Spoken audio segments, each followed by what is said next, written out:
You know what I think? Well, you probably don't care what I think. At least that's my first thing that I thought. But then I remembered that you allowed me to stand here in front of you all, or you're watching this video. So you might not fully care about the things that I think, but you're at least willing to listen to the rants of a spoken word poet who's not quite sure you understand the implications you imply when you cast us those looks of, wait, why? Because I know you don't really care what I say.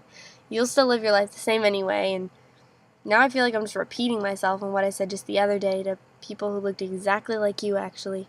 They had the same looks on their faces. We thought she was going to say something intelligent, but now she's up there throwing around these things and these thoughts, and we're stuck here and we're caught, and let me stop you right there, because you're not trapped. You can even get up and go, in fact, or just stop watching the video. I'd rather you do that than sit here pretending to care and twisting your hair and tugging at the clothes that you wear, still casting me those looks of, wait, why? When you know full well what I'm saying and why, you just rather ignore the words that I say because I'm daring you to actually give life a try. Because the world would be a much happier place if people just jumped in a puddle every day. If people loved more openly and hugged more sincerely and received that open love with less complacency and more integrity.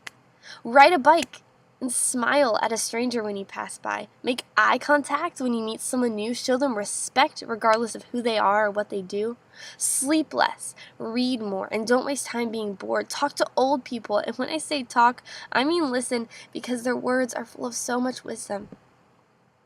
Slouch and don't take your vitamins. Focus more on affecting the world than how if you get a C, your parents will be bothered. Now, I don't mean to make some parents angry, but maybe if you were parenting the way you should be parenting, you wouldn't be getting defensive about the words that I'm saying. And now I know I'm not a parent, and I don't know the first thing about raising a kid, but I am a kid. And before this goes any further, remember that all the things that I'm doing now are all the things that you did. Love someone where they're at, not where you want them to be. Don't create this mold of expectations where you pick out everything that you think is alright, but discredit the rest and consider it wasted because your opinion matters more than all the greatness that they have in store. Her skirt may be a little short and her top a little low cut, but that doesn't mean that she is or deserves to be called a slut.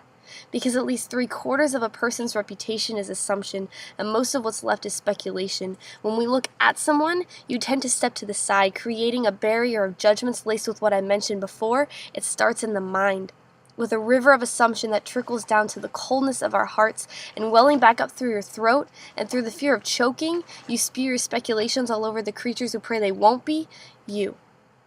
This is my mind, and these are my thoughts, and all the things that I am saying are all the things that I think everybody should be taught. Because unspoken measures lead to an unspoken cause, and when the currents of life keep moving, that's exactly where you want to get caught. Because life is meant to be lived, and never stop giving all that you have to give. Do something crazy every once in a while, too, and while you're at it, smile. Happy looks good on you.